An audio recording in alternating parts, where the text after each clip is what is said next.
Bab 491. Guru Wiru, apakah benar permata bawah tanah sangat berlimpah? Edwin bertanya pada Guru Wiru. Guru Wiru mengangguk kepala, di sini memang lumayan banyak, pintu masuk tambang seharusnya berada di arah barat laut, utus orang-orangmu mencari ke arah sana. Baik. Edwin sangat girang, jika titik lokasi sudah pasti, maka pencarian pintu masuk tambang hanya masalah waktu, tampaknya seluruh Gunung Honju akan menjadi miliknya di masa depan. Tetapi di saat Edwin sedang bersuka cita, tiba-tiba sekelompok orang keluar dari hutan, mereka adalah Lawrence dan anak buahnya.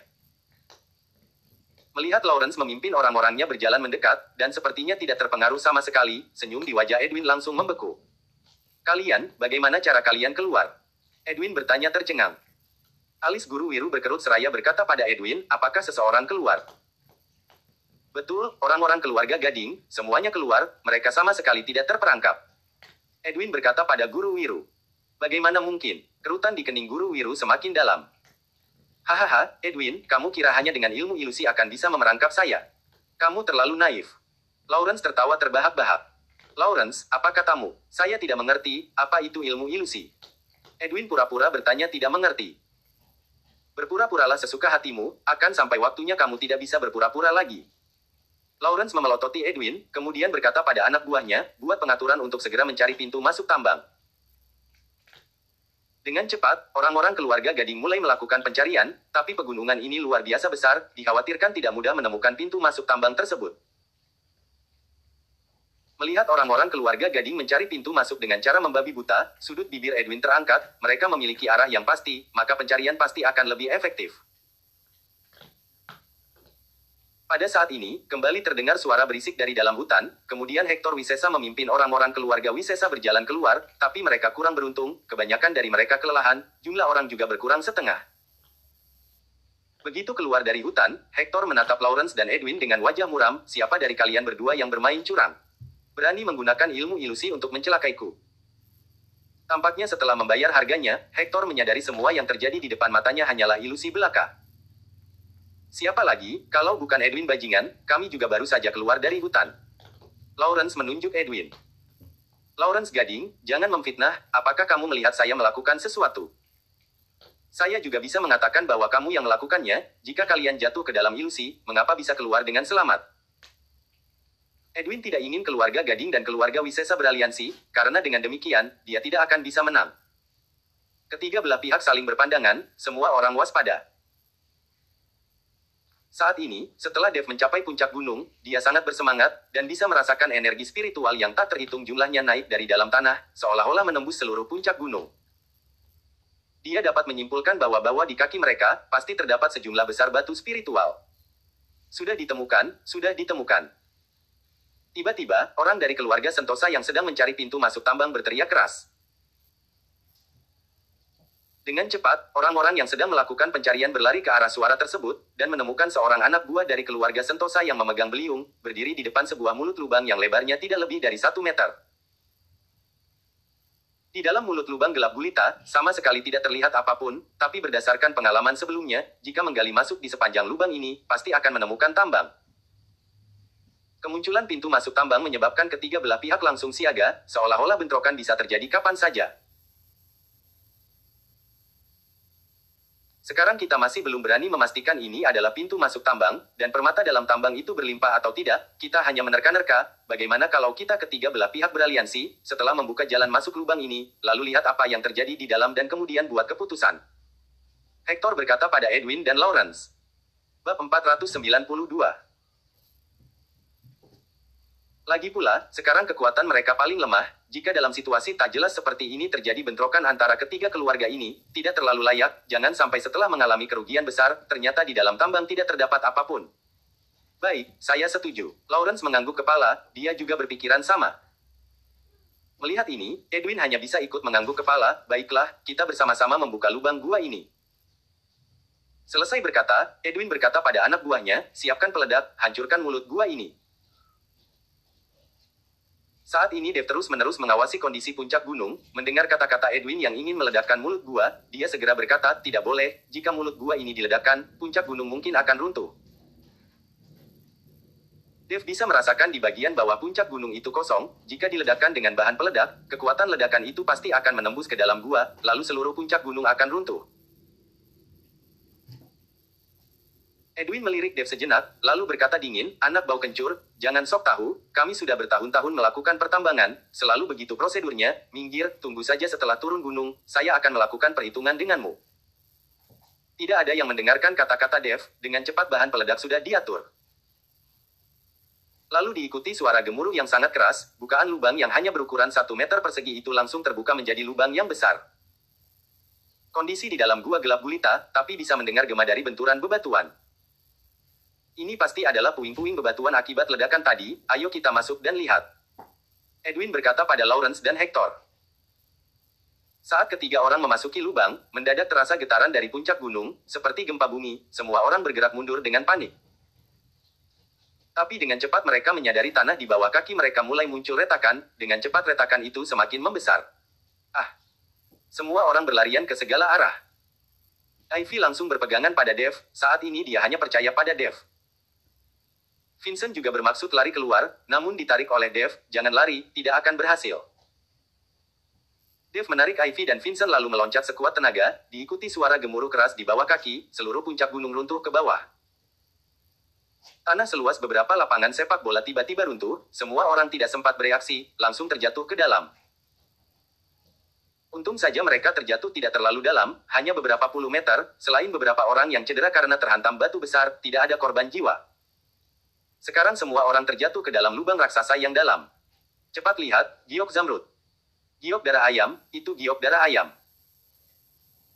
Dengan cepat, mereka menemukan di dasar lubang ini menyembul banyak sekali batu permata, yang berwarna hijau, berwarna merah terang, dapat melihatnya langsung tanpa peralatan apapun.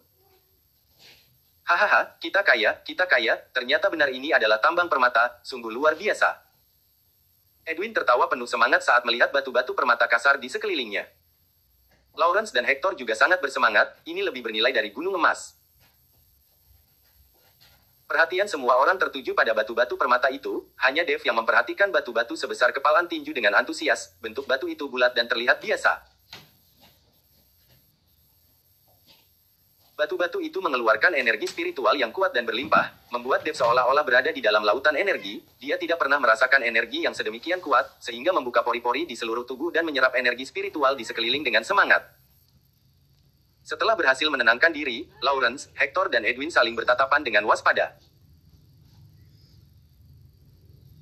Lawrence, Hector, saya yang menemukan pintu masuk tambang ini, secara logika tambang ini seharusnya saya yang menambangnya, tapi karena kalian juga ikut kemari, bagaimana kalau saya memberi tambang di bawah gunung untuk kalian, dan kalian berdua membaginya sama rata? Edwin berkata pada Lawrence dan Hector. Bab 493. Omong kosong apa ini, Edwin? Jelas-jelas pintu tambang ini muncul sendiri, bagaimana bisa kamu yang menemukannya? Lawrence berseru marah.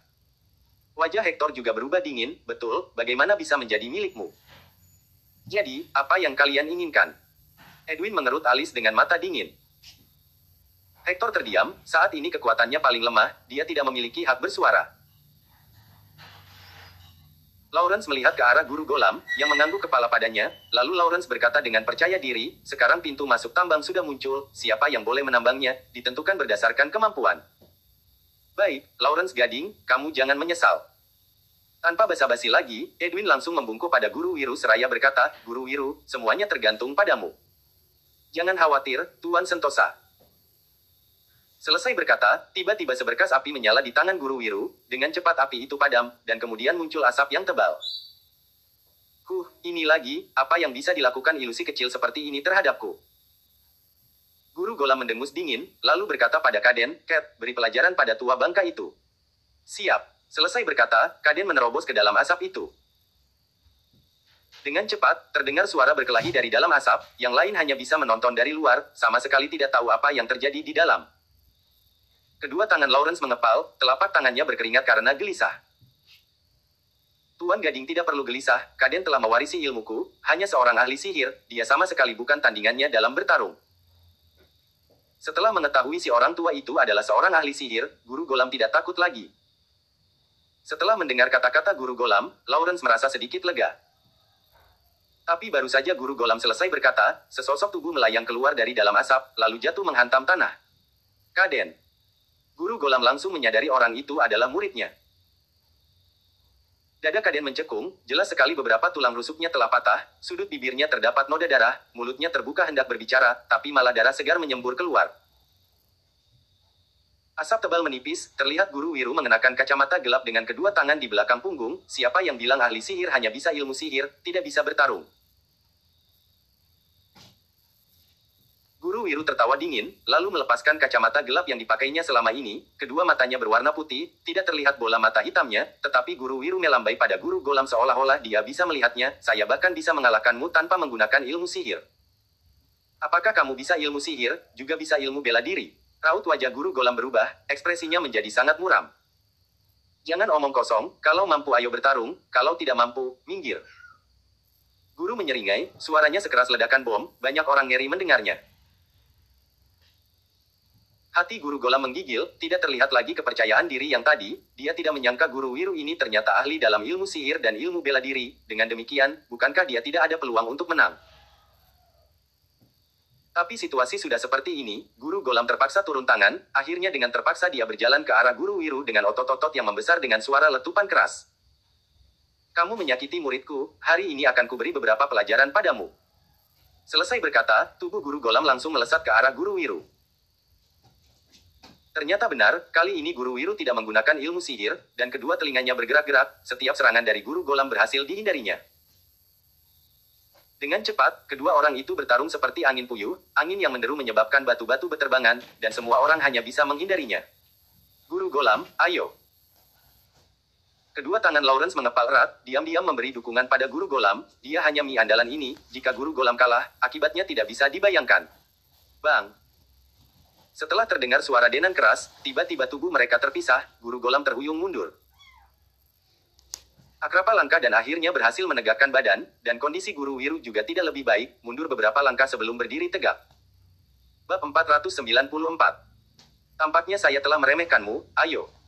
Selesai berkata, sosok Guru Wiru melompat.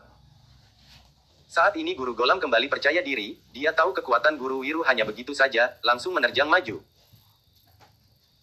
Tapi baru akan menerjang maju, dia melihat Guru Wiru mengibas tangan, segumpal asap tebal langsung menyelimuti Guru Golam, dan asap itu semakin tebal.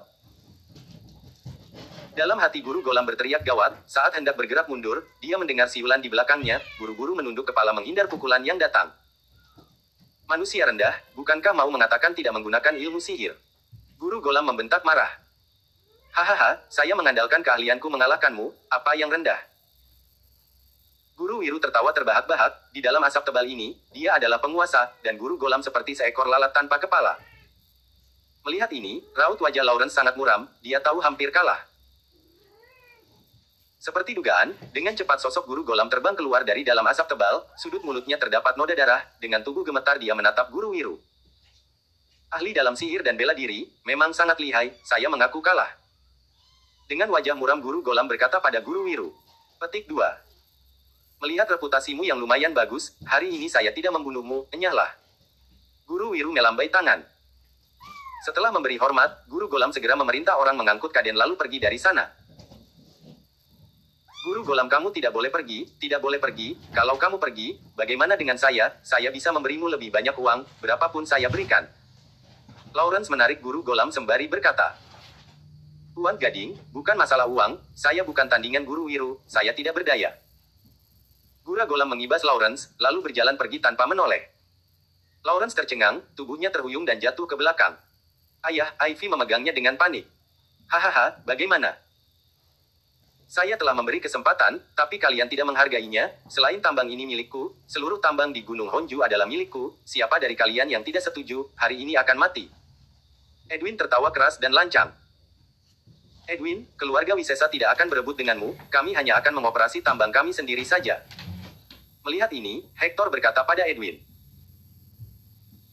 Sudah terlambat, sekarang kalian berdua beserta keluarga kalian pergi dari kota gunung ini, selain orang dari keluarga Sentosa, saya tidak suka melihat keluarga lain menambang di tempat ini. Edwin berkata girang. Edwin, kamu, tidakkah ini terlalu menindas? Hector sangat marah.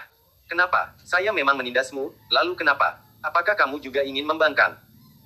Edwin memandang hina pada Hector, saat ini dia luar biasa arogan. Edwin, saya tidak akan pergi dari kota gunung ini harus mati. Meskipun harus bertarung mati-matian denganmu. Lawrence menggertakkan gigi sembari menatap Edwin, lalu berkata pada Hector, Hector, kita beraliansi, saya tidak percaya kita akan kalah darinya, sampai waktunya, kita akan membagi rata tambang ini. Hector mengawasi wajah Edwin yang arogan, lalu mengangguk kepala, baik, kita beraliansi. Edwin melihat dua keluarga ini bergabung, sama sekali tidak khawatir, orang yang dibawa Lawrence sudah pergi, tidak ada lagi kekuatan yang tersisa. Kalau memang kalian dua keluarga ingin cari mati, jangan salahkan saya berbuat kejam. Aura membunuh terpancar di mata Edwin, lalu melambaikan tangan, ayo maju, bunuh mereka semua. Petarung-petarung tangguh yang dibawa Edwin langsung melesat maju, tangan Guru Wiru terkepal, bergumpal-gumpal kabut gelap menyebar ke arah keluarga Wisesa dan keluarga Gading. Serbu. Hector dan Lawrence menggeram keras, mereka tahu ini waktunya menentukan hidup mati mereka. Dalam sekejap, kedua belah pihak berkelahi, pria raksasa setinggi 2 meter yang dibawa Hector langsung berjalan ke arah Guru Wiru, sosoknya yang besar seperti sebuah gunung kecil. Bab 495. Tidak tahu diri. Menghadapi pria raksasa yang bagaikan sebuah gunung kecil, tiba-tiba sepasang mata Guru Wiru mengedip, bola mata yang sebelumnya berwarna putih, saat ini berubah menjadi hitam, sorot matanya bersinar terang, dia sama sekali tidak buta. Ah! Pria raksasa itu mengeluarkan suara geraman, lalu mengayunkan tinju ke arah Guru Wiru. Guru Wiru menghindar dengan lincah, lalu mengayunkan sebuah tinju di punggung pria raksasa. Bang! Suara dentuman keras, seolah-olah menghantam baja, langsung membuat Guru Wiru mundur beberapa langkah, lengannya sedikit mati rasa. Ternyata kamu berlatih kungfu Henlian.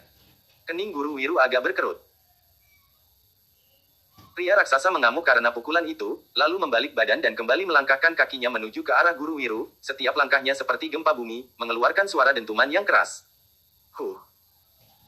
Guru Wiru mendengus dingin, kedua tangan mengepal, dalam sekejap dua gumpal kabut gelap muncul dari celah jemarinya, dan langsung menyerbu ke arah pria raksasa itu. Melihat ini, pria raksasa hendak menghindar, namun dua gumpal kabut hitam bagaikan roh yang langsung menyusup masuk ke dalam lubang hidung pria raksasa. Pria raksasa tercengang, kedua tangannya membekap tenggorokan dengan ekspresi sangar tersiksa. Huek! Semburan darah segar keluar dari mulutnya, lalu sosok setinggi 2 meter itu tiba-tiba terjatuh ke tanah, kedua matanya terbelalak, darah mengalir keluar dari 7 lubang lalu tewas, jelas sekali dia tewas keracunan. Saat ini, tidak peduli orang-orang dari keluarga Gading maupun keluarga Wisesa mulai muncul gejala keracunan lalu tewas, dalam sekejap mulai berjatuhan. Lawrence dan Hector tercengang melihat semua ini. Hahaha, apakah kalian berdua ingin bertarung denganku? Tadi saya memberi kalian kesempatan, tapi kalian tidak meraihnya, hari ini kalian akan mati di sini. Edwin tertawa keras, sekarang Lawrence dan Hector telah menjadi mangsa yang siap disembelih. Raut wajah Lawrence dan Hector sangat jelek, lalu Hector menghela nafas tak berdaya dan berkata, Edwin, saya bersedia menyerahkan seluruh tambang milik keluarga Wisesa padamu, mulai sekarang saya keluar dari kota gunung. Melihat Hector yang menyerah, raut wajah Lawrence semakin muram. Bagaimana denganmu, Lawrence? Edwin bertanya dingin seraya menatap girang padanya. Lawrence menggertakkan gigi, sekarang orang-orangnya hampir semuanya sudah tewas, bahkan jika dia memiliki kemampuan yang hebat, juga tidak memiliki peluang untuk menang, sekarang hanya ada satu jalan, yaitu menyerah dan minta ampun. Saya juga bersedia menyerahkan seluruh tambang milik keluarga Gading, mulai sekarang akan keluar dari kota gunung ini. Lawrence menyerah. Hahaha. Edwin mendongak kepala dan tertawa terbahak-bahak dengan arogan. Mendengar suara tawa Edwin, Lawrence dan Hector merasa seperti diinjak-injak. Mulai hari ini, seluruh kota gunung ini bukan lagi tempat untuk keluarga Gading dan keluarga Wisesa. Lawrence, boleh saja jika ingin saya mengampunimu, putri bintang filmmu ini lumayan juga, temani saya bermain-main 2 hari, tunggu saya sudah bosan, saya akan melepaskan kalian. Setelah tawanya berhenti, Edwin berkata pada Lawrence. Mendengar hal ini, wajah Lawrence membesi, sekarang dia sudah melepaskan seluruh harta kekayaan keluarga, tidak menyangka Edwin masih tidak belum puas. Edwin, kita berhubungan selama bertahun-tahun, putriku memanggilmu paman, bagaimana kamu bisa? Api kemarahan terpancar di mata Lawrence yang menatap Edwin. Jangan sok akrab, paman apaan, saya sudah lama menginginkan tubuh putrinya, sekarang waktunya saya memuaskan hasratku. Sepasang mata Edwin memandang kurang ajar pada Ivy. Bandit, binatang. Wajah Ivy memerah dan mengumpat Edwin. Wajah Edwin membeku, nak, kamu berani mengumpatku, hari ini saya akan bermain-main denganmu di depan umum. Selesai berkata, dia melambaikan tangan, kemudian dua anak buah keluarga Sentosa langsung berjalan ke Ivy. Lawrence segera maju untuk menghentikan, tapi bagaimana mungkin dia bisa menghentikannya? Ivy hanya seorang gadis lemah, hanya bisa dengan pasrah saat diseret orang dua anak buah itu ke hadapan Edwin. Bab 496. Ah, wajah Ivy pucat pasi, dia berteriak histeris, "Dev, tolong saya, tolong saya." Saat ini, Ivy hanya bisa meminta tolong pada Dev, dia tahu kekuatan Dev. "Lepaskan dia," Dev berkata pelan. "Nak, kamu sendiri saja tidak mampu meloloskan diri sendiri, masih ingin bersikap sok pahlawan." Edwin tertawa dingin menatap Dev. Dev tidak menghiraukan Edwin, sebaliknya malah berkata pada Lawrence, "Lawrence, berikan setengah dari tambang ini untukku, akan kuselamatkan putrimu dan membantumu membasmi keluarga Sentosa." Suara Dev dingin dan datar, seolah-olah baginya membasmi keluarga Sentosa hanya hal sepele. Lawrence mengawasi Dev dengan tercengang, terlihat serba salah. "Nak, tahukah apa yang kamu katakan itu? Membasmi keluarga Sentosa, kamu sungguh pintar membual." Mendengar ini, dengan wajah menghina Edwin berteriak pada Dev. Dia tidak percaya Dev memiliki kemampuan itu, lagi pula ada guru Wiru di sini, Edwin lebih tidak takut lagi. "Lawrence, bagaimana keputusanmu?" Dev bertanya lagi pada Lawrence.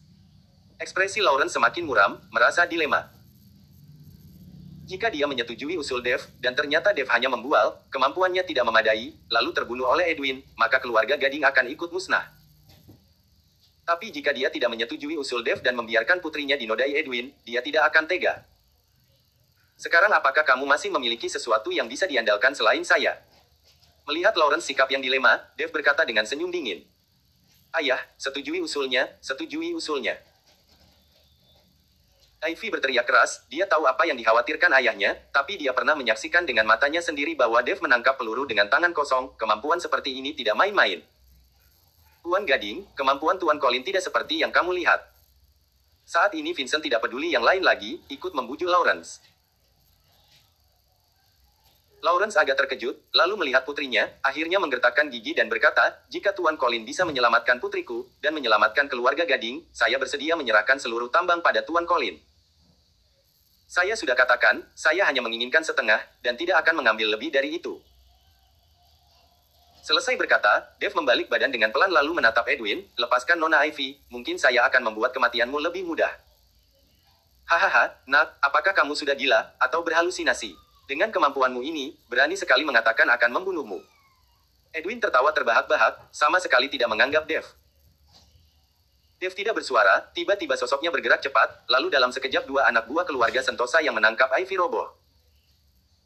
Kedua tangan Ivy memeluk leher Dev, sepasang matanya menatap Dev tanpa kedip, jantungnya berdetak tak beraturan. Melihat kemampuan Dev, hati Lawrence sangat gembira. "Kamu sudah boleh melepaskan saya." Melihat Ivy masih memeluk lehernya tanpa bermaksud melepaskannya, Dev berkata tak berdaya. "Oh." Wajah Ivy merona, terburu-buru melepaskan pegangannya pada Dev. "Putrimu sudah diselamatkan, selanjutnya saya akan membasmi keluarga Edwin, tapi jangan lupa dengan apa yang kamu janjikan padaku." Dev berkata pada Lawrence. "Tidak akan, pasti tidak akan." Lawrence mengangguk-angguk kepalanya.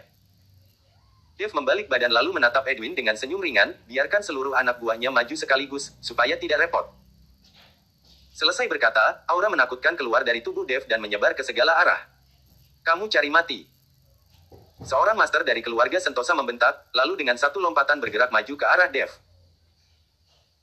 Sosok tubuh master itu melesat secepat kilat, di antara kedua tangannya terdengar suara ledakan yang keras, suara kekuatan energi yang menembus udara. Kekuatan energi yang mengerikan langsung menyelimuti Dev, energi yang mengamuk itu menyebabkan debu dan tanah berterbangan, sebaliknya Dev malah mengaitkan kedua belah lengannya di belakang punggung sembari mengawasi master tersebut dengan dingin. Bab 497. Ketenangan Dev menyebabkan master dari keluarga Sentosa merasa sangat terhina, kedua tinjunya menyerang bersamaan, kekuatan energi yang mengerikan bertambah kuat, langsung menyelimuti Dev, seolah-olah akan menghancurkan Dev. Terlalu lemah. Dev menggeleng-geleng kepalanya. Tiba-tiba, kaki kanan Dev menghentak ringan, sebuah kekuatan yang sangat besar dengan Dev sebagai pusatnya, menyebar ke segala arah, dan master tersebut merasakan sebuah kekuatan yang luar biasa kuat menyerbu ke arahnya, raut wajahnya berubah drastis. Master keluarga Sentosa hendak menghindar, tapi tidak sempat lagi, benturan yang sangat keras membuat master terlempar keluar seperti layang-layang yang terputus, lalu jatuh menghantam ke tanah dengan keras, tidak bergerak dan tidak bersuara lagi. Seorang master tangguh tewas seketika, bahkan tidak sempat menerima pukulan pertama, membuat air muka Edwin berubah menjadi muram, tanpa disadari, alis Guru Wiru juga ikut berkerut. Bagus, hebat sekali. Melihat ini, Lawrence langsung berseru girang, dia tidak menyangka Dev sehebat ini. Lawrence, kamu memiliki petarung yang begitu tangguh, mengapa menyimpannya selama ini? Hector bertanya pada Lawrence. Lawrence merasa canggung, tidak tahu harus bagaimana menjawabnya, karena dia sendiri juga tidak tahu Dev memiliki kemampuan seperti ini. Ayah, kamu percaya Dev adalah orang yang menyelamatkan saya, iya kan? Ku beritahu kamu, tadi malam di restoran, peluru yang ditembakkan itu ditangkap Dev dengan tangan kosong, kalau tidak. Peluru itu sudah melesat ke arahku. Ivy menceritakan kejadian tadi malam pada Lawrence. Lawrence tercengang, namun dalam hatinya merasa takut beberapa saat, kalau bukan karena Dev berada di samping Ivy, bukankah Ivy sudah tertembak? Hari ini ada Tuan Colin, takdir tidak mengizinkan keluarga Gading hancur, hahaha. Lawrence tertawa terbahak-bahak. Mampu menangkap peluru dengan tangan kosong, orang dengan kemampuan seperti ini setara dengan dewa, siapa yang bisa menandinginya? Melihat Lawrence tertawa keras, wajah Edwin luar biasa muram. Guru Wiru, kuandalkan kamu, saya mau bocah ini hancur berkeping-keping. Edwin menggertakkan gigi sambil berkata, baik. Guru Wiru melangkah maju lalu menatap dingin ke arah Dev, di usia semuda ini telah berhasil melatih keahlian sedemikian rupa, jika kamu pergi sekarang, saya bisa mengampuni nyawamu. Apakah kamu takut bukan tandinganku? Jika kamu takut, bolehnya sekarang, saya juga tidak akan membunuhmu, lagi pula kamu juga hebat dengan keahlian sihir dan bela diri yang kamu miliki. Dev berkata dengan senyum dingin. Hei bocah, apa kamu bilang? Saya takut. Ekspresi Guru Wiru berubah marah, ku beritahu kamu, meskipun sekarang kamu memiliki kekuatan setara master, bagiku tidak ada apa-apanya, karena di dalam lingkaran sihir, sayalah pemegang kuasa. Sembari berkata, sepasang mata Guru Wiru tiba-tiba berputar dan berubah menjadi putih, bola mata hitamnya menghilang dalam sekejap. Kamu bisa sihir, kebetulan saya juga bisa sedikit, bagaimana kalau saya menemanimu bermain-main sihir? Dev berkata dengan senyuman ringan. Apa, kamu juga memiliki keahlian sihir dan bela diri? Guru Wiru tercengang. Guru Wiru, jangan percaya dengan bualan bocah yang masih berbau kencur ini, bagaimana mungkin dia menguasai begitu banyak keahlian? Edwin mengingatkan Guru Wiru dari samping. Mendengar ini, Guru Wiru langsung tersadar, dan kemudian kedua tangan bergerak di depan dadanya, lalu semburan asap putih melayang naik, dalam sekejap menyelimuti seluruh tubuh Dev. Dalam sekejap sosok Dev dan Guru Wiru diselimuti oleh asap putih yang semakin tebal, orang yang berada di luar sama sekali tidak dapat melihat apapun. Gawat. Melihat ini, hati Lawrence tersentak tanpa sadar. Dia tahu ilmu sihir Guru Wiru sangat hebat, di dalam kabut asap seperti ini, Dev sama sekali tidak akan bisa melihat Guru Wiru, bagaimana bisa bertarung dengannya. Bab 498. Ivy juga memegang erat lengan Lawrence, hatinya sangat tegang. Hahaha, Lawrence, jangan berangan-angan terlalu tinggi, di dalam lingkaran sihir, Guru Wiru adalah dewa dan penguasa, tidak ada yang bisa menandinginya. Edwin tertawa keras dan lancang. Bang bang bang. Dengan cepat, terdengar suara berkelahi dari dalam kabut asap, tapi tidak ada yang bisa melihat apa yang sebenarnya yang terjadi di antara kedua orang itu di dalam sana. Sihirmu ini juga tidak begitu hebat. Terdengar suara Dev mendengus dingin, lalu secara kasat mata, kabut menipis dengan cepat, dan kemudian menghilang, dan dua sosok manusia muncul di depan orang banyak. Dev masih berdiri di tempat yang sama, tapi kedua belah pipi Guru Wiru sudah merah membara, jejak 5 jari tangan berwarna merah terang terlihat jelas. Mata Guru Wiru berkedip, lalu kembali normal, dan menatap intens pada Dev, sorot matanya memancarkan kemarahan. Dev, apakah kamu baik-baik saja? Ivy bertanya panik pada Dev. Kamu lihat apakah saya seperti terjadi sesuatu? Seharusnya yang ada apa-apa itu si orang tua itu, kuperkirakan giginya tidak tersisa satu pun. Dev berkata dengan senyum ringan. Edwin mengawasi wajah Guru Wiru sambil bertanya dengan nada hati-hati, Guru Wiru, apakah kamu baik-baik saja? Saya. Ketika Guru Wiru membuka mulut, semua gigi di dalam mulutnya plop-plop-plop berjatuhan ke atas tanah. Hehehe. Melihat ini, Ivy tidak dapat menahan tawa. Lawrence dan Hector juga tidak dapat menahan tawa. Bahkan Edwin juga hampir tidak dapat menahan tawa melihat kondisi Guru Wiru, tapi dia berusaha menahan diri. Mata Guru Wiru memancarkan api amarah, nak, kucincang kamu. Sembari berkata, rambut putih Guru Wiru mulai bergerak menari-nari, bagaikan iblis. Jangan omong kosong, ayo lanjut jika masih sanggup. Dev tertawa dingin berkata.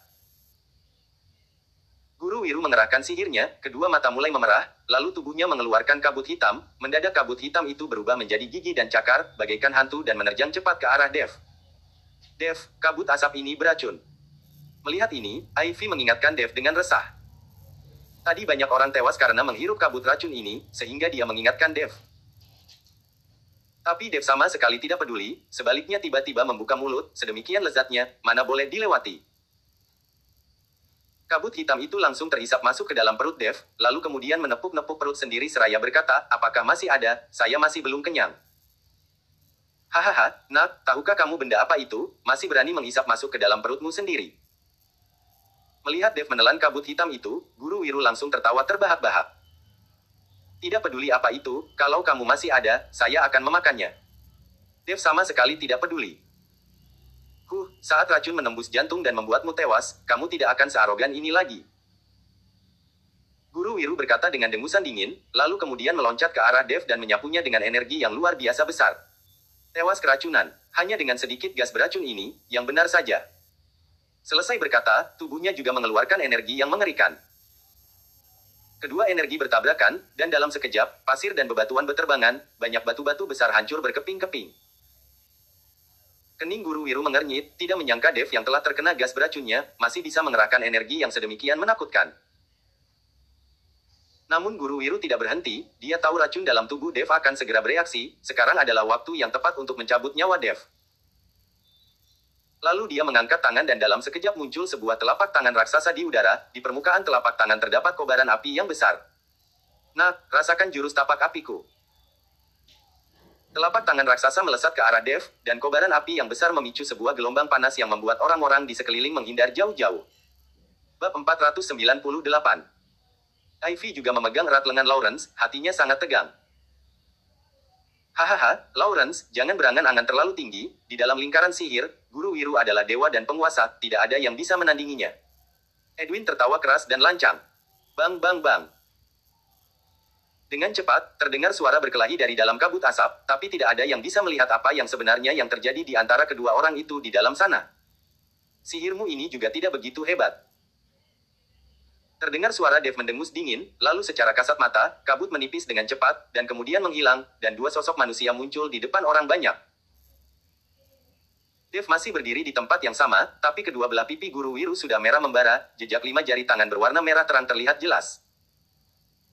Mata Guru Wiru berkedip, lalu kembali normal, dan menatap intens pada Dev, sorot matanya memancarkan kemarahan. Dev, apakah kamu baik-baik saja? Ivy bertanya panik pada Dev. Kamu lihat apakah saya seperti terjadi sesuatu? Seharusnya yang ada apa-apa itu si orang tua itu, kuperkirakan giginya tidak tersisa satu pun. Dev berkata dengan senyum ringan. Edwin mengawasi wajah Guru Wiru sambil bertanya dengan nada hati-hati, Guru Wiru, apakah kamu baik-baik saja? Saya. Ketika Guru Wiru membuka mulut, semua gigi di dalam mulutnya plop-plop-plop berjatuhan ke atas tanah. Hehehe. Melihat ini, Ivy tidak dapat menahan tawa. Lawrence dan Hector juga tidak dapat menahan tawa. Bahkan Edwin juga hampir tidak dapat menahan tawa melihat kondisi Guru Wiru, tapi dia berusaha menahan diri. Mata Guru Wiru memancarkan api amarah, nak, kucincang kamu. Sembari berkata, rambut putih Guru Wiru mulai bergerak menari-nari, bagaikan iblis. Jangan omong kosong, ayo lanjut jika masih sanggup. Dev tertawa dingin berkata. Guru Wiru mengerahkan sihirnya, kedua mata mulai memerah, lalu tubuhnya mengeluarkan kabut hitam, mendadak kabut hitam itu berubah menjadi gigi dan cakar, bagaikan hantu dan menerjang cepat ke arah Dev. Dev, kabut asap ini beracun. Melihat ini, Ivy mengingatkan Dev dengan resah. Tadi banyak orang tewas karena menghirup kabut racun ini, sehingga dia mengingatkan Dev. Tapi Dev sama sekali tidak peduli, sebaliknya tiba-tiba membuka mulut, sedemikian lezatnya, mana boleh dilewati. Kabut hitam itu langsung terhisap masuk ke dalam perut Dev, lalu kemudian menepuk-nepuk perut sendiri seraya berkata, apakah masih ada, saya masih belum kenyang.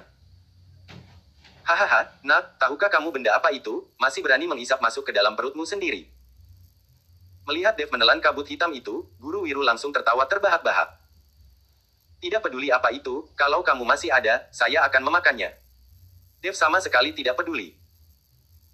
Saat racun menembus jantung dan membuatmu tewas, kamu tidak akan searogan ini lagi. Guru Wiru berkata dengan dengusan dingin, lalu kemudian meloncat ke arah Dev dan menyapunya dengan energi yang luar biasa besar. Tewas keracunan, hanya dengan sedikit gas beracun ini, yang benar saja. Selesai berkata, tubuhnya juga mengeluarkan energi yang mengerikan. Kedua energi bertabrakan, dan dalam sekejap, pasir dan bebatuan beterbangan, banyak batu-batu besar hancur berkeping-keping. Kening Guru Wiru mengernyit, tidak menyangka Dev yang telah terkena gas beracunnya, masih bisa mengerahkan energi yang sedemikian menakutkan. Namun Guru Wiru tidak berhenti, dia tahu racun dalam tubuh Dev akan segera bereaksi, sekarang adalah waktu yang tepat untuk mencabut nyawa Dev. Lalu dia mengangkat tangan dan dalam sekejap muncul sebuah telapak tangan raksasa di udara, di permukaan telapak tangan terdapat kobaran api yang besar. Nah, rasakan jurus tapak apiku. Telapak tangan raksasa melesat ke arah Dev, dan kobaran api yang besar memicu sebuah gelombang panas yang membuat orang-orang di sekeliling menghindar jauh-jauh. Bab 499. Dev mengangkat kepala dan melihat jurus tapak api raksasa melesat ke arahnya, sudut bibirnya terangkat. Ternyata lumayan juga, saya tidak akan menolak. Melihat sikap Dev yang santai, hati Guru Wiru tercengang, lalu menambah lebih banyak kekuatan di tangan, kobaran api semakin besar. Bang! Sebuah bunyi keras terdengar, lalu telapak api raksasa menekan Dev ke bawah, kobaran api yang besar langsung menyelimuti Dev, bahkan bebatuan keras di atas tanah mulai mengobarkan api. Kobaran api besar setinggi beberapa meter itu bahkan mampu melelehkan dinding baja, apalagi seorang manusia. Dev, Tuan Colin, Lawrence dan Ivy tercengang. Vincent juga memandang takjub pada kobaran api besar itu, dia tidak pernah membayangkan Dev akan mati dengan cara seperti ini. Hanya seorang anak biasa, berani menantangku, tidak tahu diri. Guru Wiru mendengus dingin dengan wajah menghina. Lawrence, Hector, semuanya sudah berakhir, setelah saya mengantar kalian ke alam baka, seluruh kota gunung ini akan menjadi milikku. Edwin menatap Lawrence dan Hector dengan girang. Lawrence dan Hector pucat pasi, sama sekali tidak ada harapan lagi. Dan Ivy menggigit bibir dengan kuat, ayah, putri tidak berbakti, saya akan melanjutkan baktiku padamu di kehidupan yang akan datang, saya tidak bisa membiarkan binatang ini menodaiku. Lalu Ivy membenturkan kepalanya ke sebuah batu besar. Sungguh langka, di dunia hiburan saat ini masih ada gadis yang suci sepertimu. Disar Ivy hendak bunuh diri dengan membenturkan kepala di batu, tiba-tiba terdengar suara Dev. Ivy menoleh dengan gelisah, dan menemukan Dev masih berdiri di tempat semula, sama sekali tidak terluka, bahkan pakaiannya sama sekali tidak kusut. Apa yang terjadi? Ivy tidak berani mempercayai matanya sendiri. Yang lainnya juga tercengang, semua orang tidak berani mempercayainya, kobaran api yang begitu besar tidak bisa melukai Dev sama sekali. Tidak mungkin, ini tidak mungkin. Mata Guru Wiru terbelalak lebar, berteriak seperti orang gila. Apa yang tidak mungkin, apakah gurumu tidak pernah mengajarimu, bahwa di dunia ini, semuanya mungkin saja? Sudut bibir Dev terangkat naik. Saya tidak percaya tidak sanggup-sanggup membunuhmu. Guru Wiru berteriak keras, tiba-tiba dia menggigit jarinya sendiri, dalam sekejap darah segar mengalir keluar dari luka gigitan tersebut, darah menetes jatuh dan membanjiri batu di atas tanah. Tidak tahu berapa banyak darah yang menetes, lalu terlihat batu yang sudah dibanjiri oleh darah Guru Wiru, mulai bergerak seolah-olah dikendalikan seseorang. Lalu batu-batu itu mulai saling menumpuk, lalu berubah menjadi manusia batu setinggi 2 meter, setiap kali manusia batu itu melangkah, bumi bergetar. Bahkan jika darahku habis, saya tetap akan membunuhmu. Kata-kata itu diucapkan oleh Guru Wiru, namun suara keluar dari manusia batu tersebut. Suara seperti guntur membuat semua orang menutup telinga mereka tanpa sadar, merasa pusing dan berdengung di telinga. Apakah ini adalah prajurit batu? Menarik. Dev tertawa dingin, Guru Wiru ini ternyata memang lumayan hebat, tak heran sebelumnya Dev bisa merasakan energi spiritual Guru Wiru lebih kuat daripada ahli sihir lainnya. Manusia batu mendekati Dev selangkah demi selangkah, setiap langkah menimbulkan lubang yang dalam, semua bebatuan diinjaknya sampai hancur. Mereka semua melihat ke arah manusia batu, tercengang dan tidak dapat berkata-kata, lalu mereka melangkah mundur, sampai tidak ada jalan untuk mundur lagi. Bang! Manusia batu telah sampai di hadapan Dev, tinju melayang ke arah Dev, kekuatan yang sangat besar seolah-olah mampu menghancurkan seluruh gunung. Bab 500. Melihat pukulan kuat dari manusia batu, Dev juga berteriak keras, urat hijau menyembul di keningnya, energi spiritual dari dalam dan tian menyembur keluar dan membentuk sebuah bola cahaya di tinju Dev, menyilaukan bagaikan matahari. Bang! Tinju Dev dan si manusia batu saling membentur, tapi orang-orang melihat tinju Dev sangat kecil, bahkan seluruh tubuh Dev terlihat sangat kecil jika dibandingkan dengan tinju raksasa si manusia batu. Tapi setelah semburan cahaya keemasan dan ledakan keras, si manusia batu mendadak roboh, lalu jatuh menghantam tanah, batu-batu yang tak terhitung jumlahnya beterbangan. Manusia batu raksasa berubah menjadi tumpukan bebatuan, tidak lagi berbentuk manusia seperti sebelumnya. Semua orang menatap tercengang pada Dev, sosok yang kecil mampu mengalahkan manusia batu raksasa, sungguh menakjubkan. Bahkan sorot mata Guru Wiru memancarkan rasa takut, wajahnya berubah pucat pasi. Guru Wiru. Edwin sedikit panik, lalu berseru keras pada Guru Wiru. Baiklah, meskipun hari ini mati di sini, saya tidak boleh kehilangan reputasiku. Ekspresi tegas terlintas di wajah Guru Wiru, seolah-olah telah membuat keputusan. Selesai berkata, dua jarinya menepuk bagian perutnya sendiri, wajah yang sebelumnya pucat pasi berubah merah membara, tiba-tiba darah tersembur keluar dari mulutnya, sejumlah besar darah seperti hujan menyembur jatuh ke atas batu. Bang! Dengan cepat, sesosok manusia batu raksasa bangkit, 1 kali lipat lebih besar dari manusia batu yang sebelumnya, namun setelah melakukan sihir ini, Guru Wiru dalam kondisi kelelahan, terlihat menjadi jauh lebih tua dalam sekejap, jika Edwin tidak menopangnya, Guru Wiru sudah terjatuh ke tanah. Bunuh dia. Guru Wiru mengerahkan kekuatan terakhir yang tersisa, dan berteriak keras. Manusia batu yang luar biasa besar berjalan menuju ke arah Dev, setiap langkahnya menggetarkan bumi. Sudahlah, tidak ingin main-main denganmu lagi. Melihat manusia batu raksasa itu, wajah Dev terlihat agak frustasi. Selesai berkata, Dev langsung meloncat setinggi manusia batu tersebut, lalu sebuah pukulan melayang ke arah kepala manusia batu. Bang! Suara gemuruh terdengar, manusia batu itu hancur menjadi bubuk setelah terkena pukulan Dev, seluruh bebatuan berubah menjadi bubuk dan terbang tertiup angin. Huek! Melihat ini, Guru Wiru muntah darah, lalu terjatuh lemas di tanah. Dev meloncat turun dan tiba di depan Guru Wiru, melihat ini, Edwin melangkah mundur ketakutan. Dengan ekspresi redup, Guru Wiru menatap Dev yang berada di depannya, seolah-olah tersadar, lalu tertawa pahit, kamu bukan ahli bela diri, juga bukan penyihir, kamu adalah kulti. Sebelum Guru Wiru selesai berkata, kepalanya miring lalu mati, pada akhirnya, dia menyadari Dev adalah seorang kultivator. Dev mengawasi jasad Guru Wiru dengan kening berkerut, tidak menyangka Guru Wiru bisa melihat dirinya adalah seorang kultivator, ini membuktikan bahwa dia tahu keberadaan kultivator, atau mungkin saja dia pernah bertemu dengan kultivator lainnya. Dev sedikit kesal, kalau saja tahu lebih awal, dia tidak akan membiarkan Guru Wiru mati dengan cepat, sekarang dia sangat ingin tahu di mana dia bisa menemukan kultivator seperti dirinya. Dev bangkit dengan pelan, lalu menatap Edwin, saat ini seluruh anggota keluarga Sentosa gemetar, tidak ada yang berani bersuara. Saya bersalah, saya bersedia menyerahkan tambang dan pergi selamanya dari kota gunung. Edwin berkata dengan tubuh gemetar. Dev menggeleng kepala, saya sudah berjanji, saya harus menghabiskan keluarga Sentosa. Tidak, jangan, Edwin langsung berlutut di depan Dev, kumohon, jangan membunuhku, kuberikan apapun yang kamu inginkan, saya bisa memberikan seluruh milik keluarga Sentosa. Jangan lupa like, komen, dan subscribe-nya ya guys. Bab 501. Kumohon padamu, kumohon biarkan saya tetap hidup, saya bersedia menjadi budakmu. Edwin menangis tersedu-sedu, dan berlutut di hadapan Dev, seorang kepala keluarga Sentosa yang terhormat di kota Honura, berlutut di depan Dev seperti seorang cucu. Melihat adegan ini, entah kenapa Ivy merasa sedikit aneh. Dia sendiri tidak mengerti kenapa orang-orang ini begitu berjuang untuk kepentingan mereka sendiri, tapi pada akhirnya mereka berakhir dihancurkan. Kalau saat ini orang yang berlutut di tanah adalah diriku, apa kamu akan mengampuniku? Dev membuka mulutnya dengan enteng. Edwin tercengang. Dia mengangkat kepalanya dan menatap Dev dengan perlahan, lalu akhirnya menggelengkan kepalanya. Jika saat ini Dev yang berlutut dan memohon belas kasihan, maka dia pasti tidak akan mengampuni Dev. Dev mencibir, dan langsung melayangkan tamparan ke kepala Edwin, dan menghancurkan kepalanya dalam sekejap.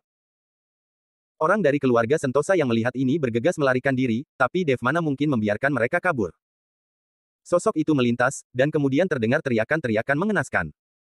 Dalam waktu beberapa menit, seluruh orang-orang dari keluarga Sentosa berubah menjadi mayat. Melihat Dev yang begitu kejam, Lawrence menelan ludahnya, dan diam-diam merasa senang, untunglah kemarin dia tidak terlalu menyinggung Dev, kalau tidak keluarga Gading pasti akan berakhir sama seperti keluarga Sentosa. Lawrence, hal yang kujanjikan padamu sudah kupenuhi, saya harap kamu tidak mengingkari janjimu. Dev berkata, lalu meraih batu spiritual dan memberikannya kepada Lawrence, segera utus seseorang untuk mengeluarkan batu seperti ini, dan kirimkan ke kota Honora. Baik baik baik. Lawrence bahkan tidak berani bertanya, dia langsung melakukan sesuai dengan perintah Dev. Vincent, kamu ambil alih jalur tambang milik keluarga Sentosa, lagi pula kamu juga mengerti bidang ini. Dev berkata pada Vincent. Baik Tuan Dev. Vincent menganggukkan kepalanya. Sekujur tubuh Hector gemetaran, saat ini apabila Dev meminta jalur tambang milik keluarga Wisesa, dia bahkan tidak akan berani kentut. Tapi Dev tidak menginginkan jalur tambang milik keluarga Wisesa, dan setelah berpesan dia pun turun gunung. Hector menyeka keringat dingin di keningnya, dan menarik nafas lega. Rombongan itu berjalan ke tepi hutan iblis, dan saat bersiap turun gunung, mereka melihat. Guru Golam dan murid-muridnya belum pergi, ternyata mereka tidak punya pemandu dan tidak berani memasuki kawasan hutan dengan gegabah, jadi mereka terus menunggu. Melihat Lawrence dan rombongannya, Guru Golam sedikit terkejut. Pak Lawrence, kalian ini. Guru Golam ingin bertanya, bagaimana cara Lawrence dan yang lainnya berhasil melarikan diri, tapi dia tidak tahu bagaimana cara membuka mulut. Lawrence menatap Guru Golam dengan dingin dan berkata, Edwin sudah dibunuh oleh Tuan Dev, kedepannya di kota Honora tidak ada lagi keluarga Sentosa. Apa? Guru Golam menatap Dev dengan kaget, bagaimana dengan Guru Wiru? Guru Wiru itu juga sudah dibunuh oleh Tuan Dev. Lawrence mendengus dingin. Bagaimana mungkin? Guru Wiru itu adalah... Tidak mungkin bagimu, karena kemampuanmu tidak sebanding, Tuan Dev membunuh Guru Wiru dengan mudah, lain kali kalau tidak punya kemampuan, tidak usah keluar dan mempermalukan diri. Lawrence berkata lalu bergegas menghampiri Dev, Tuan Dev, hati-hati. Melihat punggung Lawrence dan yang lainnya, Guru Golam menjadi canggung, tapi dia tetap mengikuti dari belakang, dan turun dari gunung. Setelah sampai di kota Honora, Lawrence langsung mengundang Dev ke rumahnya, dia tidak membiarkan Dev tinggal di penginapan. Dev tidak menolak, dan meminta Lawrence untuk mencari sebuah villa terpisah untuk dirinya sendiri, karena Dev harus berkultivasi dan tidak boleh diganggu oleh orang lain. Setelah Lawrence mengatur tempat untuk Dev, dia tidak berani mengulur waktu, dan langsung bergegas mengirimkan seseorang untuk mengangkut batu yang diinginkan Dev dari gunung. Keesokan harinya, setumpuk batu spiritual sudah berada di halaman villa yang ditempati oleh Dev. Melihat batu spiritual itu, Dev menyeringai dan mungkin saja dia bisa mengandalkan batu spiritual ini untuk menerobos ke tahap ini dia kali ini. Bab 502. Kalau dirinya benar-benar bisa menembus ke tahap ini dia, lalu pergi ke pulau tak bernama maka Dev akan penuh informasi, karena Ryu memintanya untuk mencapai tahap pembangunan fondasi sebelum hari ke-15 bulan ke-7, lalu pergi ke pulau tak bernama, tapi mungkin Ryu saja tidak menyangka kecepatan kultivasi Dev akan secepat ini. Dev, kamu tidak menginginkan batu permata, untuk apa mencari setumpuk batu kasar seperti ini? Ivy berjalan ke halaman villa Dev dan bertanya dengan bingung. Kamu tidak mengerti, bagi kalian ini hanyalah tumpukan batu kasar, tapi bagi saya ini adalah harta karun. Dev berkata sambil tersenyum. Saya tidak mengerti padamu. Ivy memutar matanya lalu berkata, ayahku memintaku untuk memberitahumu, untuk sementara batu seperti ini hanya ada sebanyak ini, tidak tahu apakah di bawah tanah masih ada atau tidak, peralatan sudah mulai dipersiapkan dan akan segera menggali, kalau setelah digali dan di bawah masih ada, ayahku akan meminta orang untuk terus mengirimkannya padamu. Baik, saya sudah tahu, beberapa hari ini saya akan berlatih, sebaiknya kamu tidak menggangguku. Dev berkata pada Ivy. Oh, Ivy terlihat sedikit kecewa, dia berbalik lalu pergi. Dev tahu niat dari Lawrence, dia terus meminta Ivy yang menyampaikan berita padanya, lalu meminta Ivy mengantarkan makanan untuknya, hanya untuk memicu percikan perasaan antara dirinya dengan Ivy, hanya saja Dev sudah punya Yuki, dia tidak akan meninggalkan dirinya. Ivy berjalan kembali, dan Dev duduk bersila memandang batu spiritual yang bagaikan bukit di depannya, merasakan energi spiritual yang seperti lautan, dan Dev mulai berkultivasi. Energi spiritual yang begitu besar, Dev menghisapnya dengan cepat, setiap pori-pori tubuhnya terbuka, dan menyerap dengan sembrono, sedangkan dalam dantian Dev, seni konsentrasi hati bekerja secara maksimal, dan terus-menerus memurnikan energi spiritual yang diserapnya. 1 hari, 2 hari, 3 hari. Batu spiritual berkurang dengan kecepatan yang kasat mata, Dev memejamkan matanya sedikit, dia sudah lupa dengan masalah dunia, dan bahkan sudah melupakan waktu. Saat Dev sedang berkultivasi, Yuki yang berada di kota Ithaka menetap dalam villa dengan bosan setiap harinya. Yansen dan Fata mengutus banyak bawahan untuk melindungi Yuki, bahkan Marco sendiri juga datang ke kota Ithaka, karena Dev sudah berpesan sebelum pergi, Marco tidak berani bertindak ceroboh. Untunglah ada Ellie yang menemaninya setiap hari, kalau tidak Yuki pasti sudah mati bosan. Dev ini, sudah pergi berhari-hari masih belum pulang, bahkan tidak ada kabar sama sekali, ditelepon juga tidak diangkat, apakah sesuatu terjadi padanya? Yuki mengernyitkan keningnya dan mulai khawatir pada Dev. Tenang saja, Devmu itu sangat berbakat, apa yang bisa terjadi padanya? Asalkan dia tidak terjerat dengan gadis lain saja, kamu tahu kan dia sangat disukai oleh para gadis-gadis. Ellie mengejek Yuki. Saya rasa kamu ini juga suka padanya ya. Yuki menatap Ellie dan bertanya padanya. Kamu bicara sembarangan apa? Saya tidak menyukainya. Meskipun Ellie berkata seperti itu tapi wajahnya memerah. Haha, masih bilang kamu tidak menyukainya, wajahmu saja sudah memerah, kalau kamu memang menyukainya, saya akan memberikannya kepadamu. Yuki tertawa keras karena candaannya. Melihat Yuki seperti itu, raut wajah Ellie menjadi dingin. Yuki, lain kali jangan bercanda seperti itu, kamu bisa mendapatkan pacar seperti Dev, kamu harus menghargainya, orang yang berbakat seperti Dev tentu saja akan disukai oleh semua wanita, saya juga ingin mencari seorang pacar seperti dia, sayangnya saya tidak seberuntung kamu, oleh karena itu kamu harus menghargai apa yang kamu miliki, jangan bicara sembarangan.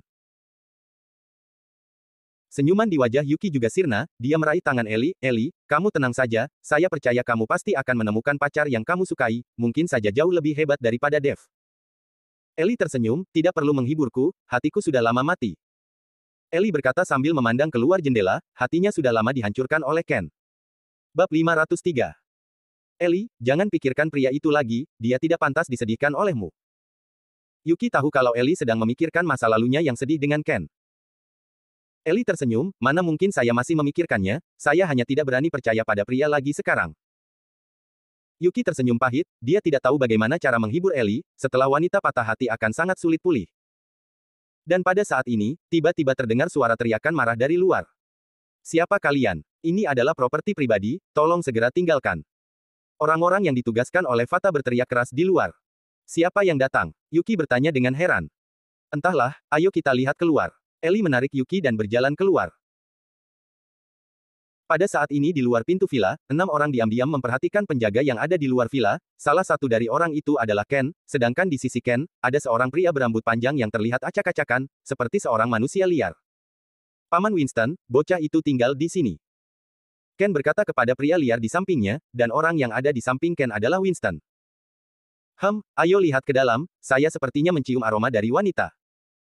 Winston mengendus-endus hidungnya, dan tiba-tiba ada kilatan cahaya di matanya. Penciuman Paman Winston benar-benar luar biasa, di villa ini memang ada 2 orang wanita cantik, dan mereka masih perawan. Ken tersenyum pada Winston. Hahaha, kamu ini memang anak yang baik, tahu saja selera Paman Winston, nanti saya akan menangkap bocah itu dan membiarkanmu menghajarnya. Winston tertawa keras dan berjalan menuju villa, seolah itu adalah rumahnya sendiri, dan sama sekali tidak menganggap serius para penjaga itu. Berhenti, kalau tidak maka kami akan turun tangan. Ketika para penjaga melihat kejadian ini, mereka mengeluarkan senjata mereka, dan ekspresi mereka seketika menjadi gugup. Hanya sekelompok orang yang tidak tahu diri, masih tidak mau minggir. Ken berteriak marah, lalu melambaikan tangannya, dan 4 master dari keluarga Bastian langsung melompat. Beberapa penjaga itu bahkan belum sempat bereaksi, dan sudah langsung disayat dengan senjata tajam dan mati dengan tragis. Mendengar ada pergerakan, Yansen dan Fata sudah bergegas keluar dengan membawa orang, ketika melihat mayat-mayat di lantai, Yansen dan Fata terkejut, dan kemudian puluhan orang langsung mengepung Ken dan yang lainnya. Siapa kalian? Berani membunuh orang di sini? Yansen mengernyitkan keningnya. Apakah Dev di dalam? Suruh dia keluar, katakan padanya Ken datang untuk balas dendam. Ken melirik Yansen dengan dingin. Tuan Dev tidak di sini, kalian menerobos ke dalam rumah orang dan membunuh bawahan kami, hari ini kalian jangan berharap bisa pergi dari sini. Wajah Yansen menjadi muram, dan satu tangannya menggenggam pisau dengan erat. Sedangkan raut wajah Fata menjadi jelek, dia mengernyitkan keningnya, dan bisa merasakan kalau kekuatan beberapa orang di hadapannya ini sangat kuat, terutama pria yang terlihat acak-acakan itu, kekuatannya tidak terduga. Pergi. Apa kami mengatakan kami akan pergi? Tidak peduli Dev ada di sini atau tidak, saya tidak akan pergi. Sudut bibir Ken berkedut. Pada saat ini, Yansen tidak mengatakan apa-apa, dia merenggangkan pisau yang ada di tangannya dan bersiap menyerang.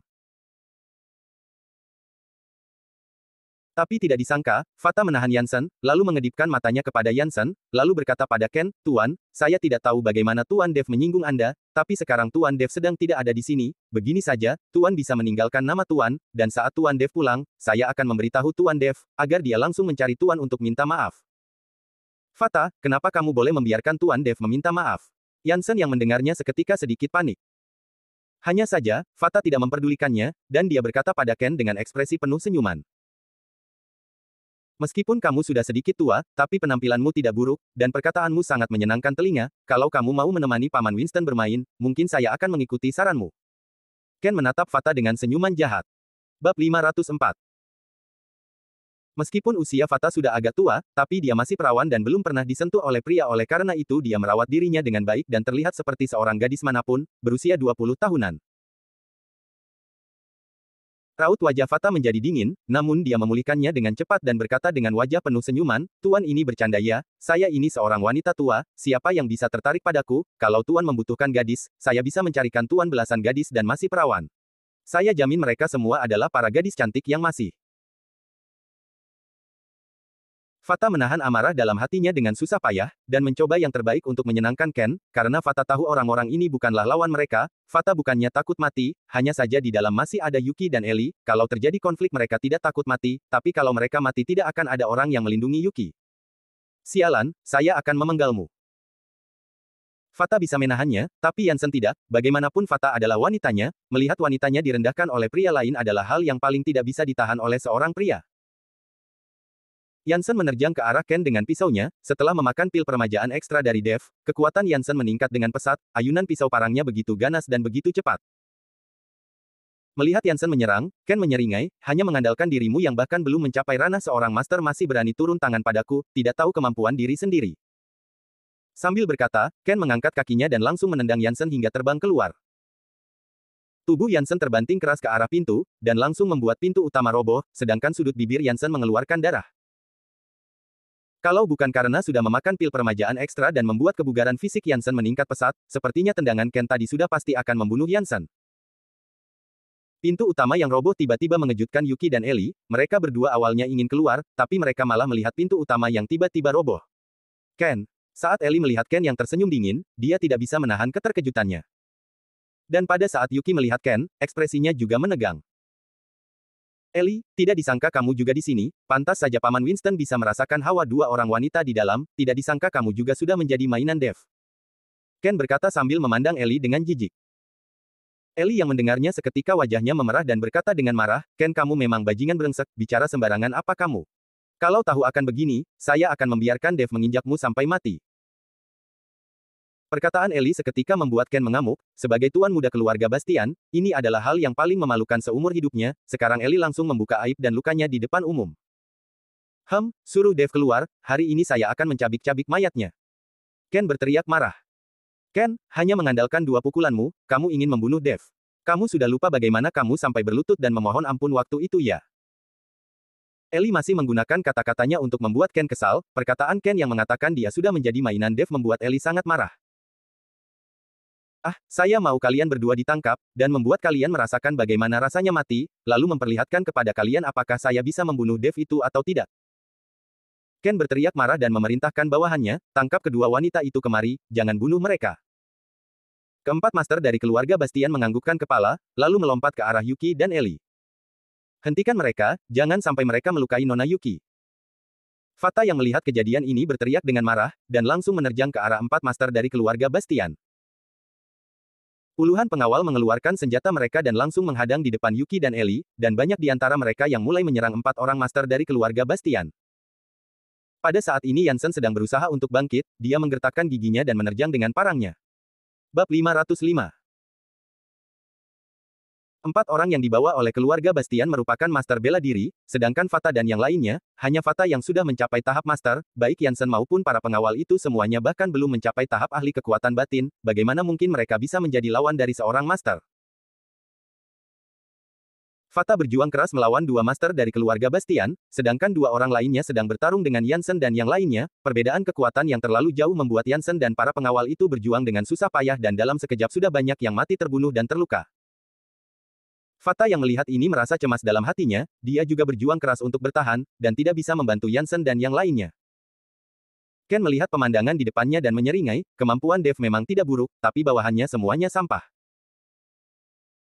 Dan pada saat Ken merasa puas, tiba-tiba ada sesosok yang melintas, dan master dari keluarga Bastian yang membunuh para pengawal itu seketika terhempas dan terbang keluar, lalu menyemburkan darah segar dan terluka berat. Melihat kejadian ini, dua master yang sedang bertarung dengan Fata bergegas mundur ke sisi Ken. Marco, kenapa kamu menyerang bawahan keluarga Bastian? Ken melihat orang yang datang dan berteriak dengan marah. Marco yang mengenakan setelan putih berkata dengan dingin dan arogan, Ken, orang-orang di sini berada dalam perlindunganku, kalau tidak ingin menjadi musuh keluarga Wijaya, sebaiknya kamu pergi. Berada dalam perlindunganmu. Ken mengernyitkan keningnya lalu menyeringai dan mencibir, bukankah kamu ingin mendapatkan liontin giok itu? Jangan berpura-pura di depanku, kamu melindungi mereka begitu saja. Kalau tidak ingin mati, enyah dari sini. Ken, kamu benar-benar berani menjadi musuh keluarga Wijaya. Marco berkata dengan dingin. Cuy, kenapa memangnya kalau menjadi musuh dari keluarga Wijaya? Ayahku akan segera keluar dan sampai saatnya, keluarga Wijaya tidak akan ada apa-apanya. Ken meludah dengan kasar. Cari mati. Marco melotot dengan marah dan langsung melayangkan tamparannya kepada Ken. Winston yang berada di samping Ken ingin turun tangan tapi dihadang oleh Ken, Paman Winston, saya akan bertarung melawan bocah ini terlebih dulu. Ken berkata lalu bergegas menerjang. Marco dan Ken memiliki kekuatan yang seimbang, keduanya merupakan master kekuatan batin tingkat 7, dan dalam sekejap kedua orang ini bertarung dengan sengit. Dan dalam sekejap, debu beterbangan menutupi langit, melihat adegan di hadapannya, raut wajah Yansen menjadi semakin jelek, dia bisa merasakan kalau kekuatannya terlalu jauh dari mereka, bahkan Fata juga kaget, tidak heran kalau mereka adalah anggota keluarga besar dari kota Gama, masih muda tapi kekuatan mereka sudah mencapai tingkat 7, kekuatan mereka jauh lebih kuat dibandingkan dengannya. Bam! Tiba-tiba ada suara keras terdengar, dan dua sosok itu terpisah, keduanya mundur hampir 3 langkah. Raut wajah Marco menjadi sangat jelek dan sedikit pucat, sedangkan raut wajah Ken terlihat sinis, tapi jelas nafasnya juga tidak beraturan. Marco kalau hanya mengandalkan dirimu, sepertinya kamu tidak akan bisa menghalangiku. Ken mencibir. Ken, walau saya harus mati hari ini, saya tidak akan membiarkanmu menyentuh mereka. Marco terlihat tegas, hal ini terkait dengan keberlangsungan keluarga Wijaya selama ratusan tahun ke depan. Kalau Marco menyelamatkan Yuki kali ini, maka Dev pasti akan berhutang budi kepadanya, berhutang budi kepada keluarga Wijaya, kalau seorang kultivator abadi berhutang budi kepada mereka, maka keluarga Wijaya akan beristirahat dengan tenang ke depannya. Kalau begitu saya akan mengabulkan keinginanmu. Ken mendengus dingin lalu menatap Winston, Paman Winston, lumpuhkan bocah itu.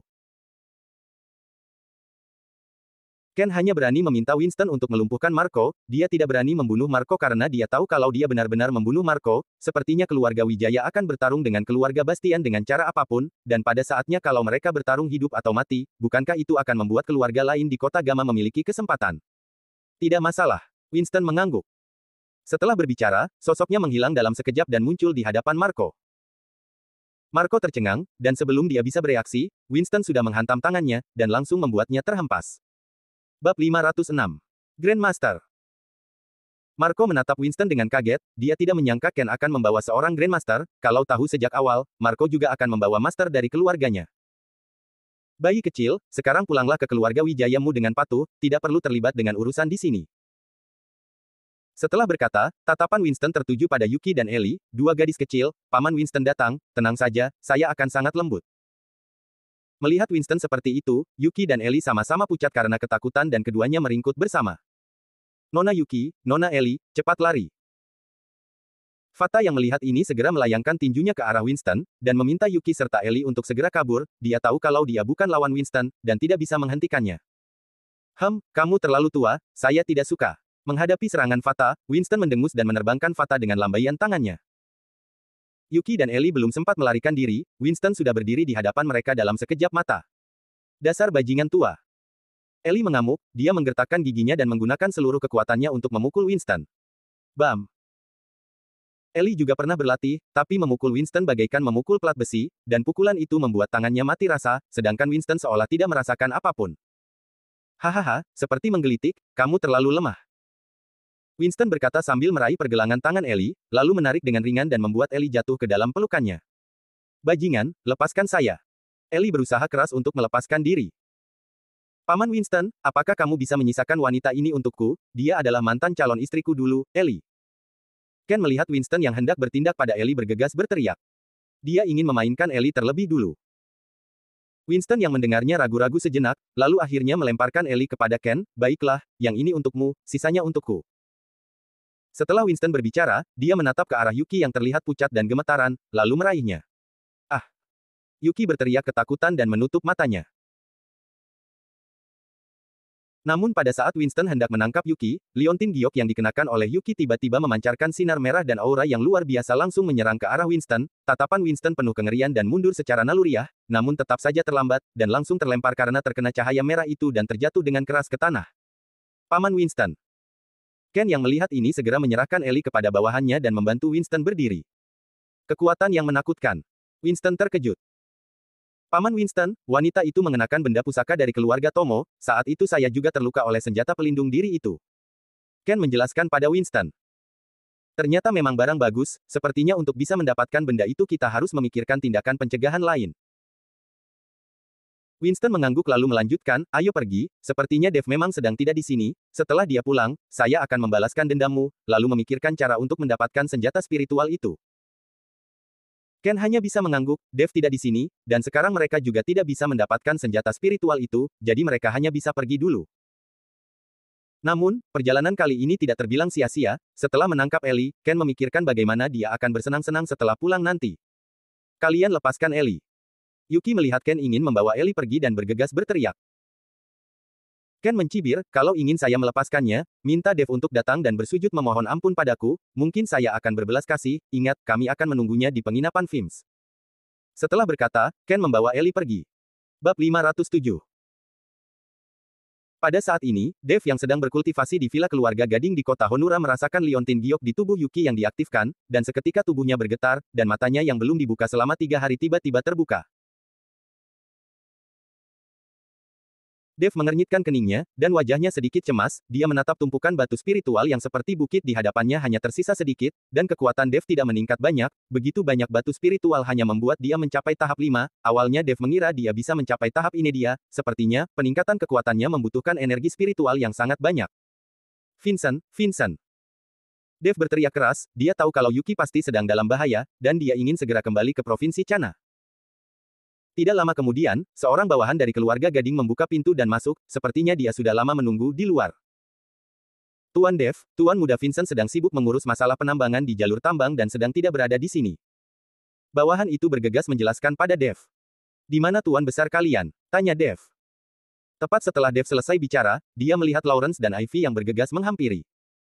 Tuan Dev, apakah Anda sudah selesai berlatih?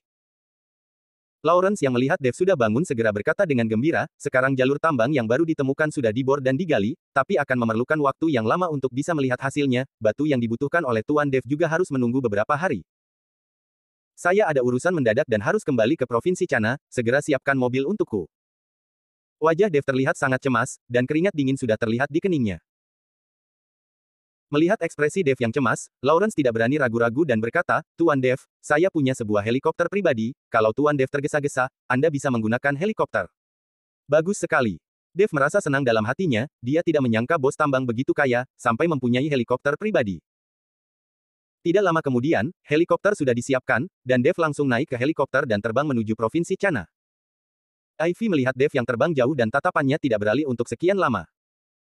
Melihat putrinya seperti itu, Lawrence menepuk pundak Ivy, putriku, Tuan Dev itu bukan orang yang tidak memiliki impian tinggi, dia bisa menyukaimu atau tidak, itu tergantung usahamu.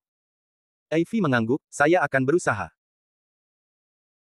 Di sisi lain, Yuki dilindungi oleh ratusan orang di dalam ruangan, Fata dan Yansen sudah terluka, untunglah Dev memberikan pil peremajaan ekstra kepada mereka, yang meningkatkan kebugaran fisik mereka, jadi luka mereka tidak memberikan dampak yang terlalu besar.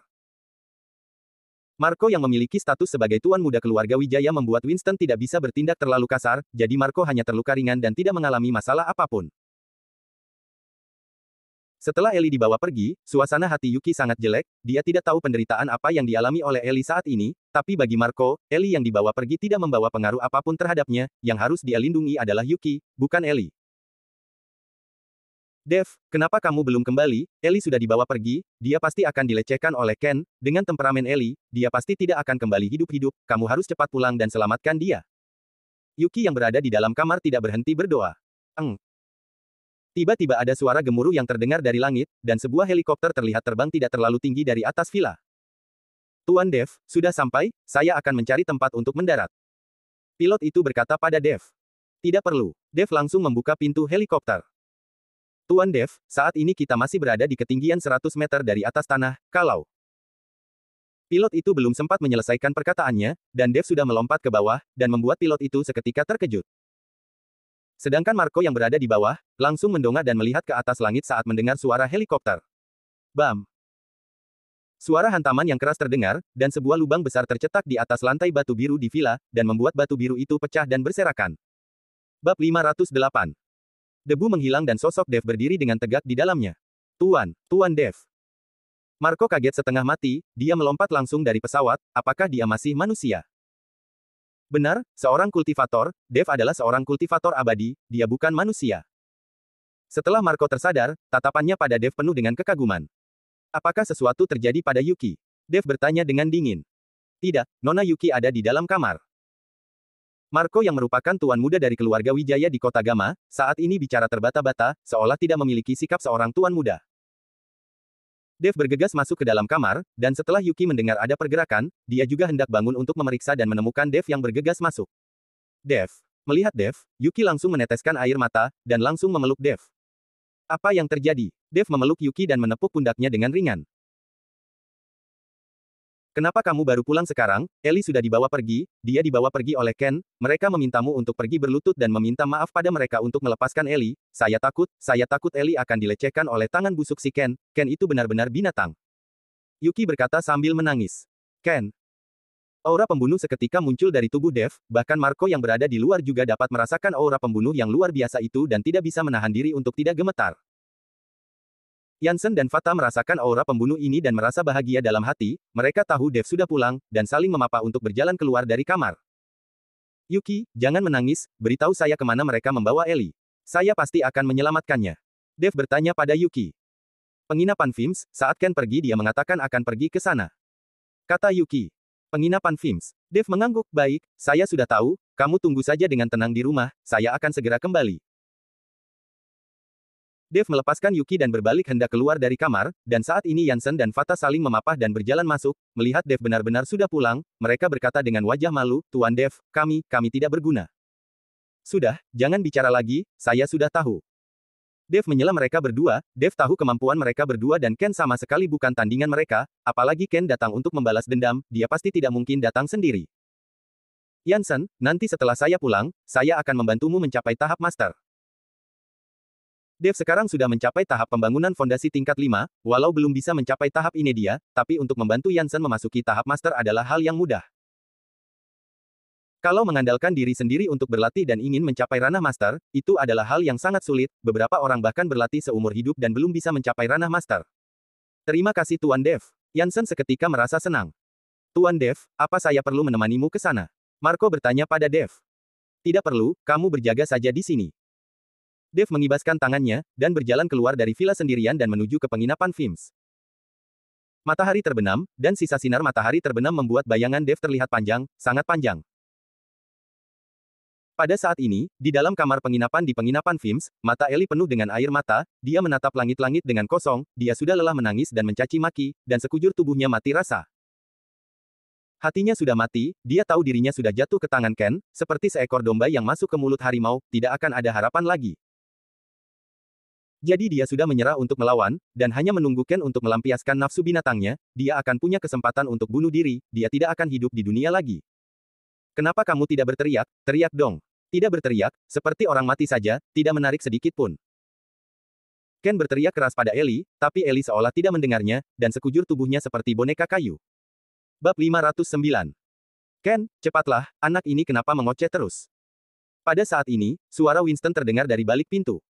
Paman Winston, tunggu sebentar, segera. Ken tidak berani menunda-nunda lagi, dia bergegas melepaskan pakaiannya sendiri lalu menerkam Eli dan mulai melepaskan pakaiannya. Eli tidak bergerak sama sekali, dia membiarkan Ken melepaskan pakaiannya satu persatu dan air matanya sudah membasahi spray. Putih sekali, sangat halus menurutmu kenapa saya tidak menyadari ini sejak awal, kulit yang begitu putih dan tubuh yang begitu menggoda, jelas-jelas terbaik di dunia. Tangan Ken menyentuh wajah Eli dengan ringan dan membantu Eli menyeka air mata. Eli memalingkan wajahnya ke samping, dia tidak ingin melihat tatapan menjijikannya Ken. Tapi Ken langsung meremas dagu Eli dengan tangannya, dan membuatnya menatap dirinya, lalu menatap lurus ke arah Eli. Sayangku, nanti akan sedikit sakit ya, tapi kamu tahan saja sebentar, kamu akan segera merasa baik-baik saja. Ken menatap Ellie dengan senyuman jahat, lalu mencium bibir Ellie dengan lembut. Ellie yang awalnya membisu dan tidak bergerak, tiba-tiba membuka mulutnya dan menggigit hidung Ken. Ah! Ken berteriak melengking dan mencengkram mulut Ellie untuk melepaskan hidungnya. Namun meski begitu, hidung Ken yang digigit terus mengeluarkan darah. Ken, ada apa? Winston yang berada di luar bertanya. Paman Winston, tidak apa-apa. Ken buka suara, dia tidak boleh membiarkan Winston melihat dirinya seperti ini, kalau tidak akan benar-benar memalukan. Dasar jalang, hari ini saya akan menghabisimu, saya akan membuat hidupmu lebih buruk daripada kematian. Ken marah dan melangkah maju untuk merobek pakaian Ellie. Saat ini, hanya pakaian dalam yang membalut tubuh Ellie. Dave yang sudah tiba di lantai bawah mendengar ada suara teriakan dari atas dan mengernyitkan keningnya lalu langsung melompat ke atas. Dave kebetulan melihat melalui jendela, dan melihat Ken yang merobek pakaian Ellie seperti orang gila. Kemarahan muncul dari lubuk hati Dave, dan niat membunuh yang luar biasa menyebar seketika. Ken yang merasakan hawa membunuh ini seketika berhenti, dan saat melihat keluar jendela dia menemukan Dave yang menatapnya dari luar jendela dan terkejut, lalu bergegas melompat keluar dari tubuh Ellie.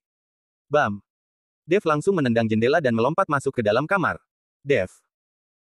Hati Ellie yang sudah mati seketika menemukan harapan saat melihat Dave, dia langsung melompat dari tempat tidur dan melemparkan dirinya ke dalam pelukan Dave. Dave seketika tertegun, pada saat ini Ellie hanya mengenakan pakaian dalam dan memeluk Dave begitu saja, ini membuat darah dalam tubuh Dave seketika mendidih. Bagaimanapun Dave adalah seorang pria yang normal, dalam situasi seperti ini tidak mungkin dia tidak memiliki reaksi sama sekali. Namun Dave segera menekan pikiran liarnya dan menarik selimut dari ranjang, sebaiknya kamu membungkus dirimu dulu. Setelah Dave berkata seperti itu, Ellie baru tersadar dan bergegas mengambil selimut untuk membungkus dirinya. Dan saat mendengar suara jendela yang pecah, Winston yang berada di luar bergegas menendang pintu hingga terbuka. Paman Winston, itu dia adalah Dave. Ken menunjuk Dave dan tatapannya penuh kebencian. Winston menatap Dave, dan tatapannya terlihat sangat meremehkan, hanya seorang bocah ingusan, bisakah dia menjadi lawanmu?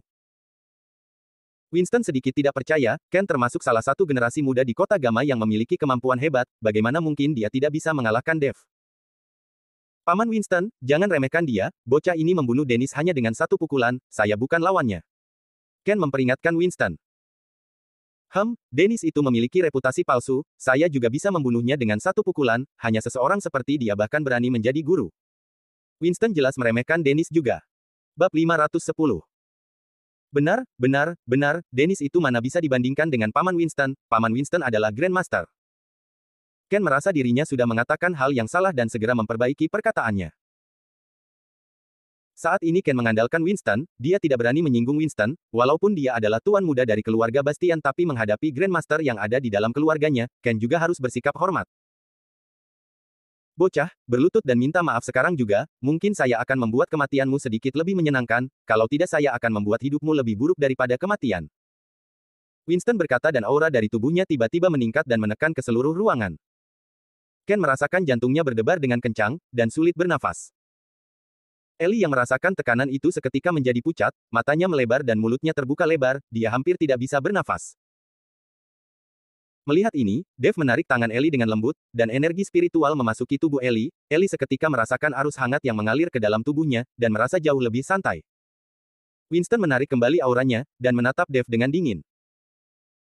Dave, ada Paman Winston di sini, walau kamu memiliki kemampuan ajaib, kamu juga tidak akan bisa melarikan diri, sekarang berlutut dan minta maaf dengan patuh. Ken menatap Dave dengan ekspresi puas di wajahnya. Mendengar Ken yang menyebut dirinya sebagai wanita Dave, seketika tersipu malu dan melirik Dave diam-diam. Sedangkan Dave terlihat acuh tak acuh dan tersenyum dingin, kalau kamu hebat, boleh dicoba saja. Begitu selesai bicara, sosok Dave seketika menghilang. Semua orang tercengang, dan kemudian Ken merasakan ada hawa berbahaya yang datang, dan ingin menghindar tapi sudah terlambat. Melihat Dave mengangkat kakinya dan langsung menendang bagian bawah Ken, dan terdengar ada suara retakan. Raut wajah Ken memerah, dan tubuhnya langsung memeluk kedua kakinya dengan erat. Ah! Suara teriakan yang menembus langit terdengar dari mulut Ken. Melihat Ken seperti itu, dua orang master dari keluarga Bastian tanpa sadar menutupi bagian privat mereka dengan kedua tangannya. Winston tidak bisa menahan gemetarnya, dan untuk sesaat dia masih belum tersadar. Dan saat dia sudah tersadar, Dave sudah kembali ke posisi semulanya. Ken. Melihat Ken seperti itu Winston terus memanggilnya. Dan saat melihat bagian bawah Ken, darah sudah mengalir, dan bisa dibilang dia sudah menjadi orang cacat dan tidak tahu apakah dia masih bisa menjadi seorang pria. Paman Winston, bunuh dia. Rasa sakit yang parah membuat Ken hampir tidak bisa berkata-kata. Baik, tunggu saja, saya akan membalaskan dendammu. Winston berbalik dan menatap Dave dengan marah, tapi dalam hatinya ada sedikit kegembiraan. Sekarang Ken sudah menjadi cacat, nanti setelah dia membunuh Dave, maka Ellie akan menjadi miliknya. Bocah, antarkan nyawamu.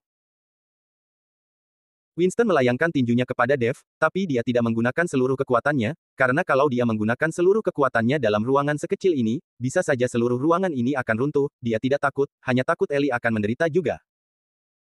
Menghadapi tinju Winston, Dave terlihat acuh tak acuh, dia mengulurkan satu tangannya dan langsung menangkap tinju Winston. Pada saat ini tinju Winston hanya berjarak 2 kepalan tangan dari Dave, tapi jarak inilah yang membuat dia tidak bisa bergerak maju lagi. Perubahan mendadak ini membuat Ken yang sudah hampir pingsan karena kesakitan seketika tercengang, dia tahu Winston sudah mencapai ranah Grandmaster, bagaimana mungkin Dave menahan pukulannya dengan begitu enteng. Kamu hanya memiliki kemampuan seperti ini, dan menginginkan nyawaku. Dave menyeringai dan tatapannya penuh penghinaan. Bersambung.